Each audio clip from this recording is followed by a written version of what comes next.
All right, welcome back for our second match here, second feature match of the week, week two OTJ. We got Chris York making his return to the feature match after a very impressive showing last week, but he's brought a different deck with him this time, so not still playing the blue red that we saw last time. He's up against Kevin I, who's pretty much a feature match regular, usually plays in at least one feature match per league, and he's joining us this evening to face off against York. So what's looking in his hand over there? We're going to be a bit of a green white going on. We got a pylon plains forest take up the shield. The snubbered, what's this little guy called? The tutu that mills? Stubborn Burrow And Fiend. yes, the burrow fiend. And then he's got a grizzly. And then with the scry, he's going to keep a very honest Rustine on top. Not to be confused with our broker himself. So you just got What's like your card? sounds like a normal draft deck. By normal draft deck I mean very strong. So York he had Yes, his he had cards. was an Izzet deck last week that was really working well, but I guess he took a couple of losses. He's rebuilt. He has a Mardu type of deal here. So in hand he has Prickly Pear. He has an Outlaws Merriment, which he does need another white to cast here. He has a Mountain, a Bucolic Wrench, and then a Yidaro Wandering Monster, which is a big 7-drop 8/8 haste, but also has cycling. Yeah, I don't know how well York's hand is going to match up to like just the straight aggression that we see coming out here. Wow, I Jewel mean, Thief is yeah, just what an efficient card. What an efficiency monster. We have not actually seen anything I think as efficient as that at the green 3-drop slot since. I mean, there was Contagious Vorak, which could find you a land. So I guess that would be the closest thing I could think of. But Trample, Vigilance, 3/3 for 3, make a like wow. Capenna had some pushed and then commons here, as we all know. I guess Kevin's either gonna just give up the trade and buy something back with Rustine, or take up the shield. He also has a clear shot that he drew for turn, so there's multiple ways this can go down. So I'm he assuming we're gonna see a can take up the shield here, take up the shield and he can knock down 2 creatures with it. or he could clear shot and kill everything. Uh, yeah, the it would. Oh God, yeah. Oh no, I wouldn't kill Yeah, if everything. he kills, I wouldn't kill well, if everything he unless kills he the one traded. three, it's +1. Yeah, so here Yeah, it's a trade for everything. He could have killed the two yeah. two and then killed the 1/3 on the 2/2. He couldn't have killed all of them and stayed alive. He's waving around his bucolic ranch here, probably wishing it was a plains for his merriment here. But he does have 2/2 drops he can run out: Discerning Peddler and the Cunning Coyote. And then his other card is that Yidaro, which you could cycle. I believe if you've cycled it 3 times in the game, he just comes right into play. But otherwise, it's a 7-drop. Yeah, I feel like I've never actually seen that second part ever happen. Unlimited, it's just so unlikely, right? If you only have one in your deck, it's just going to be insanely unlikely. Like even in 40 cards, it was unlikely. I mean, I don't even know if two is really going to be like that much more It's consistent. weird that he looted it away when you could just cycle it and it gets shuffled into your deck. But Maybe he he's has a drawn way the to recur generous it later. plunderer, which we did see him do a bit of work with last time. Kevin's gonna see what that card's all about, and he's gonna attack. He says, "I will represent as many tricks as I need to." Yeah, I'm gonna say Kevin's hand's looking a lot stronger Yeah, than York's right now. yeah. Well, York's got I mean, he a just drew coyote and the merriment. yeah, he just drew the Tumbleweed Rising. So if he can get one of these big beefy boys on the field, he can just tumble, and he has the Grizzly, so he can make a 4/4. Okay. Or if he can hold this treasure up, which if he casts Rusting, it's not going to be able to be done. Yeah, the Tumbleweed Rising has been a bit of a soapbox card, I would say, for me, not being an enjoyer of it. But look, when it does the thing, like look, you pay 2 mana to make a 3/3. I mean, in some board states it's going to be uncastable, but in some board states it's going to be a 2 mana 8/8, and sometimes you're just going to tap 2 mana, make a 3/3, which is okay. But it Yeah, is it is oddly putting enough, a bit of pressure here. York doesn't really have a way to get this 2/2 in, because normally the idea is give your opponent treasures, but swing, so your opponent is like, kind of incentivized to sack those treasures so they're not taking damage. There's really no line of attack here, and Kevin's even got take up the shield to keep his guy safe. So interesting that instead of going for the merriment, he just says, "I'm going to play Coyote," and then with his Thunder Salvo he drew for the turn. This is why he decided to take this line, but it's not going to be great for him. Um, Yeah, there's no real attack he could make. But the good news is that he will get the Merriman out next turn. Hopefully not too late to start having that pull him back in the game. I mean, I've with all the tricks I've seen, if I'm York, I'm putting all three in front, but he just opted for the two here. I mean, worked out from there. Rusting's going to come down, grab something. Coventry novice inspector for the turn. Okay, now you're talking my language. Oh yeah, look at that. Ooh, Good magic, right? Good magic. the best. And there's still really no good attacks for this plunder. I mean, giving opponent treasures when they're on 3 mana. I mean, he only has two cards in hand, and one of them make a treasure anyway. But here it comes. We'll see if this can. We'll see if this is enough to get him back into this. The Outlaws Merriment. Yeah, The what? only problem with the Outlaws Merriment is that it doesn't give him anything uh, for this turn, and for that reason, it Yeah. looks like he's going to go with the prickly pear that he drew for the turn, because that's two bodies here.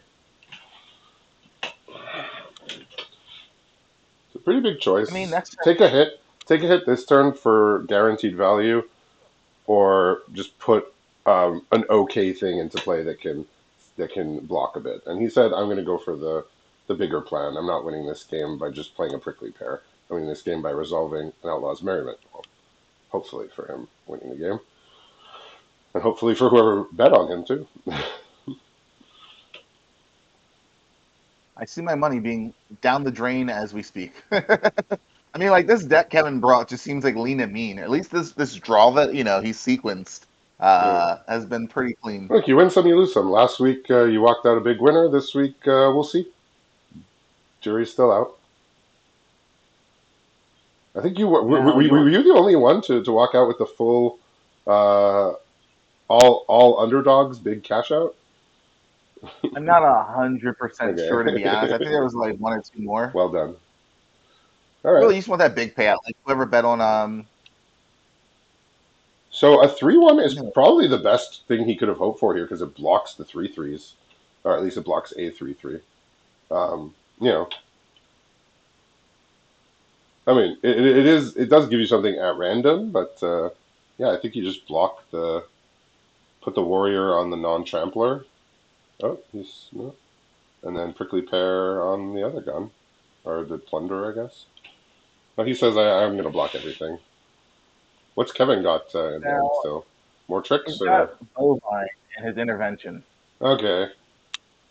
I don't believe that kills an enchantment though. Unfortunately, Does not. He's looking right it's now. artifact and It's creature. Yeah, that's a card I haven't really liked. It's more of like a commander card, right? Because in commander, a 2/2 vanilla is not worth anything on the board because everything's so powerful. In limited, a 2/2 is just it's a game piece. It is a completely functional, decent game piece that actually does have an impact on the board. But this Drover Grizzly might make things difficult yeah. on York here because of the trample that it presents. See what he gets from Outlaws Merriment. A 1/2 pinger, not the best. I guess he's gonna have to use his ranch here. I mean, small off chance that he finds a castable mount.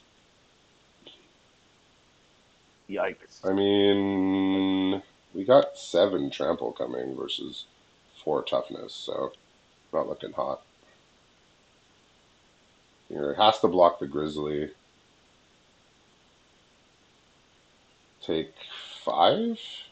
I mean, take 4. Yeah. Maybe you can get a lifelink token at some point. Just a 3/1. That's looks like he's dead on board if Kevin attacks with both. Yeah, I'm just Yeah, I think I would. Ooh. putting 2 lands on the bottom of the last 2 turns with the ranch here. So looks like Kevin's going to take this as long as he attacks both. I mean, Jewel Thief getting it done. Yeah, what a like just so efficient. Like I said, we haven't really seen like well, Capetta was sort of known for its push commons with Inspiring Overseer too, right? Like how many cards have we got since Inspiring Overseer that are just flat out worse than it at that same mana cost? Like we just see them over and over again every set, and they're still good. Like holy cow, still really good. Yeah, that was a extraordinarily pushed version of it. All right, York looking over his sideboard here. Not too much in white or red hanging out in the sideboard. I mean, Kevin's just pretty much working with the pretty green, white, splashing some black and Yeah, the two Rutstein. rusting. Ooh, okay. He has a fuss and bother on the top end. Oh, that's a nice one. Uh, of note, there's three of the Spinewood Paladins, though, which is nice little Oh, yeah, finishers. that's great.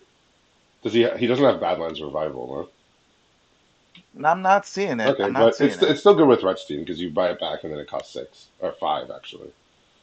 Yeah, There's some good so cards in here. He's got your old rakish friend from NKM. I mean, it's decent. which oh the Rakish Instigator. Yeah, Scoundrel, the 3/3 Death Oh, Toucher Rakish that Scoundrel. Yeah, yeah. yeah. I don't know why. The thing about that guy is I always just play him face up here. So the black cards that York has are Cambal, the rare, and the uncommon Ruthless Lawbringer, and the rest of his deck is red white.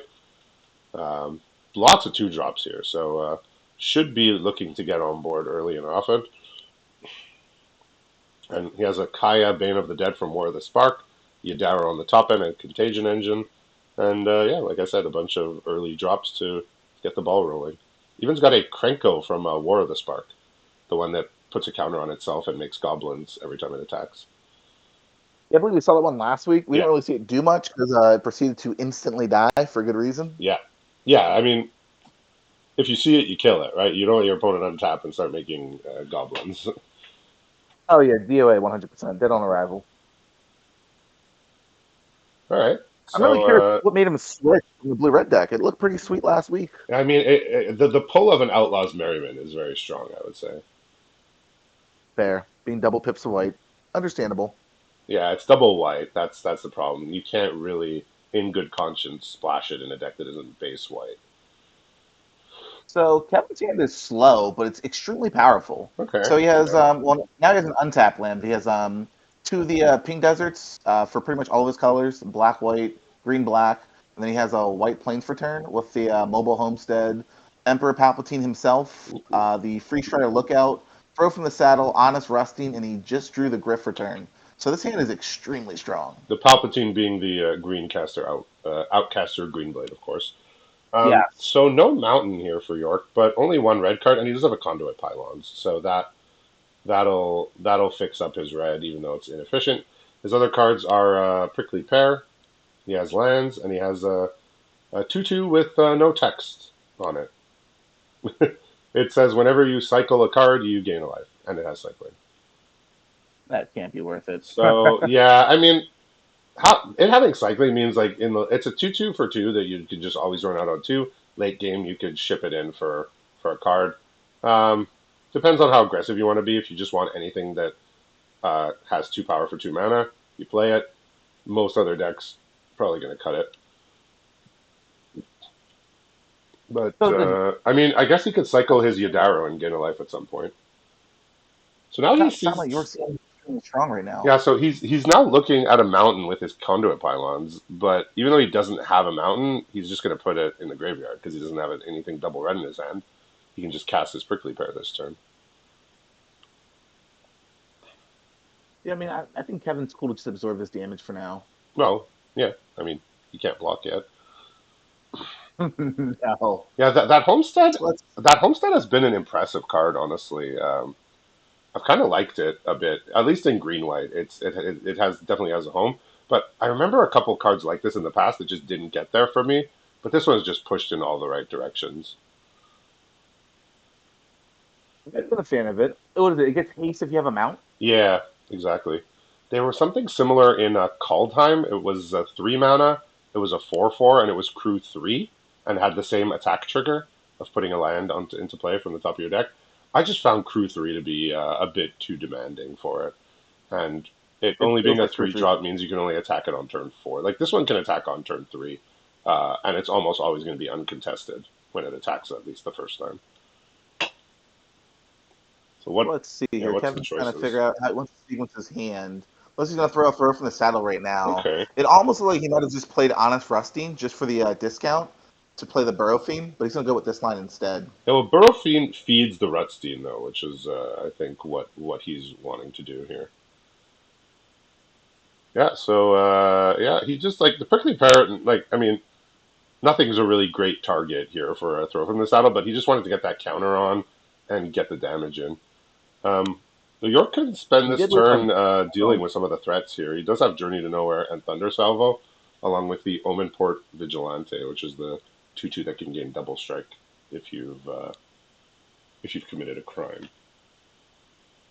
I don't know if that sounds good, and then what Kevin is just doing over here. Like York's playing fair magic, and Kevin is just not playing fair right Well, now. I mean, he's playing fair. It's just very strong. He's not doing anything like unfair. He's not playing anything that's like absurdly above rate for what it does. He's just playing better cards, like just straight up. I think Like both of these creatures he currently has are unfair cards. we're not. I wouldn't say that they're unfair. They're just in the face of what York is doing. There's just the power level is very much tipped in favor of what Kevin's doing, just based on the quality of Yeah, the they're really cards. strong But on I offense, mean, right? these cards are not broken. They're just very No. strong for what you pay for them. And York's creatures. I mean, the Frontier Seeker found him a land. It's fine. The Omenport Vigilante can be good, but they're just not as good as the other cards. I mean, that's not a statement of any kind about the players. That's just the quality of the cards is in favor of Kevin. Well, I wasn't talking about the players at all, just the Yeah, cards. exactly. So I mean, like Kevin's got options here. He can always grab the free one back. I'm not sure if he cares, but a lot of his cards, in fact, every card in hand is 3 CMC right now. Okay. So he's just gonna only be able to cast one. Yeah, so he's a bit limited on what he can cast, but like as we're seeing, the cards he's casting are very good, as with this lookout here. So it's not for lack I of mean, this quality; it's just a bit of a mana issue here. 4, 5, 6, 7, 8. I mean, York has an option to really push through a lot of damage here. Kevin's gonna leave a clear shot on top of the deck, So so he's that's another he's three gonna journey CMC to card. nowhere here, and it's gonna be 8 damage. Yeah.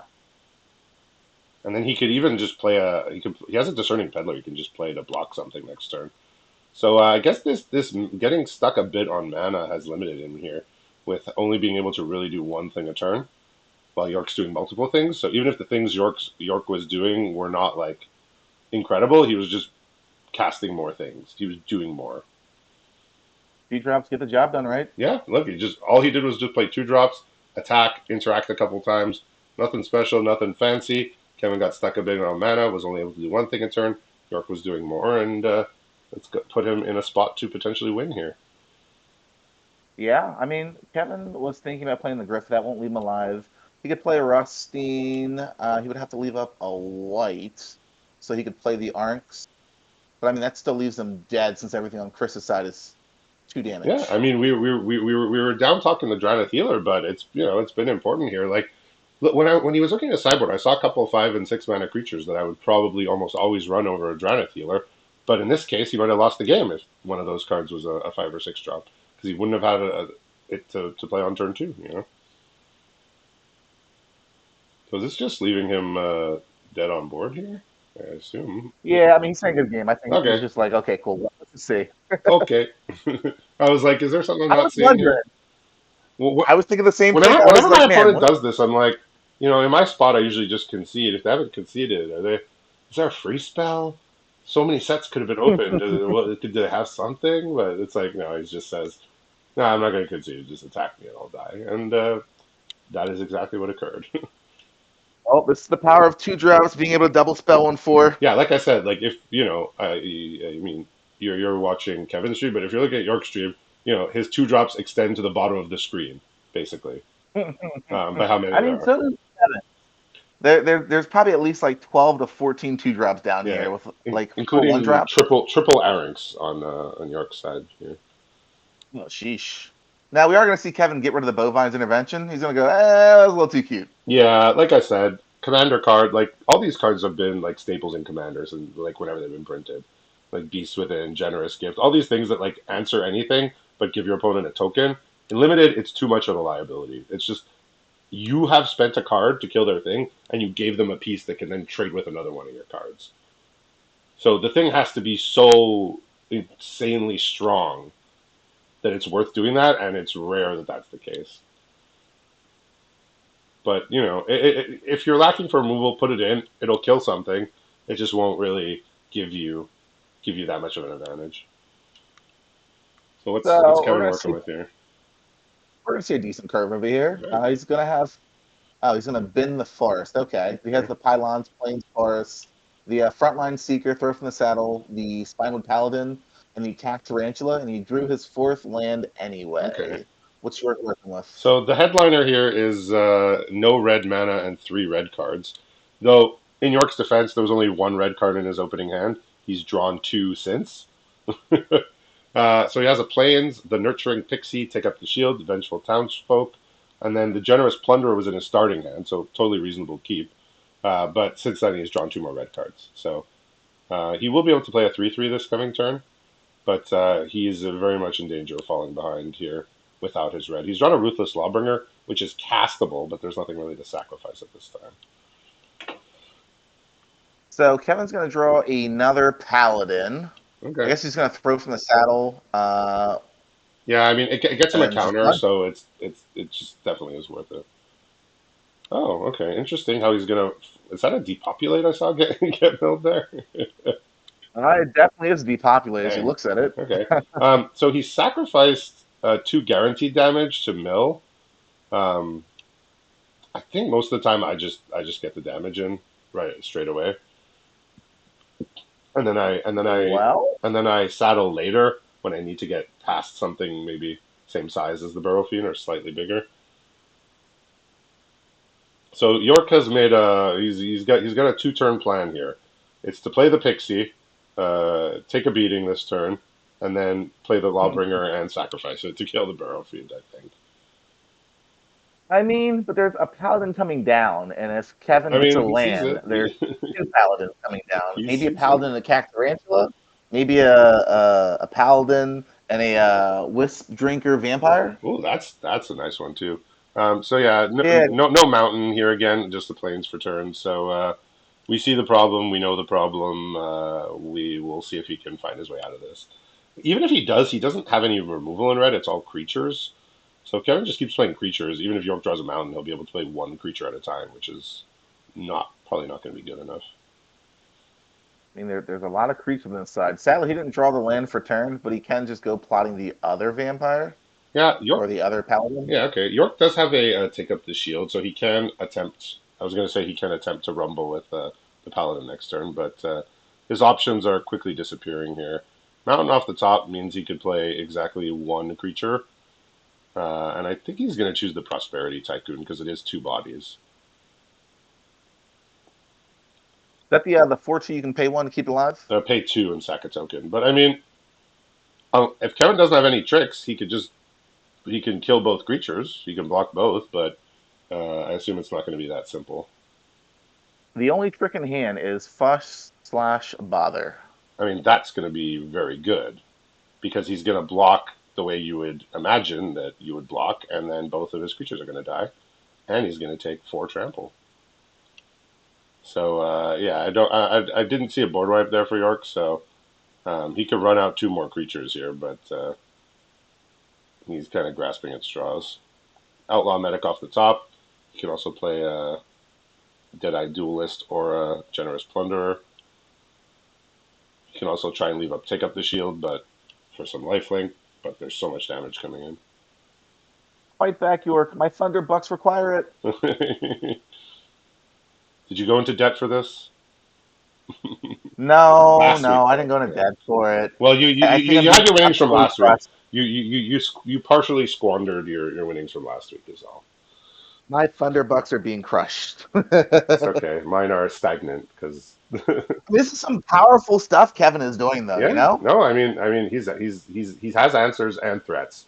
That's what you want the mix of answers and threats because if you have too many creatures, your opponent can just remove them or block. If you have too many answers, then you're not actually being proactive. He just has a combination of both that's made it basically impossible here. Yeah, no, there's not too much to be done here. Yeah, we see York just get stuck on red mana for a few too many turns here. I mean, on the draw, he had 1 red card, 3 lands, and 3 castables. But the thing is, he just proceeded to draw red cards, which cost him the game. Yeah, It's understandable. Normally, like a three-color deck, you kind of like what curve out to some broken stuff. No, I didn't see his deck list. yeah. He only I don't know what he has has he in has that two 4, black 5, lands. 6 slot. Yeah, he doesn't have a big top end. His deck is mostly concentrated on twos and threes. which meant that anytime he could get a mountain, he could probably just double spell, like play a cheap red creature and a white creature to like not fall behind. But the problem is he didn't see the red. So for solidarity, he's playing out his creatures, and ah, we see unlimited power before we go, and this will just on its own deal the one necessary damage. So congratulations to Kevin taking the win here over York. So once again, congratulations. We'll see everybody back for our final match of the week a little bit later.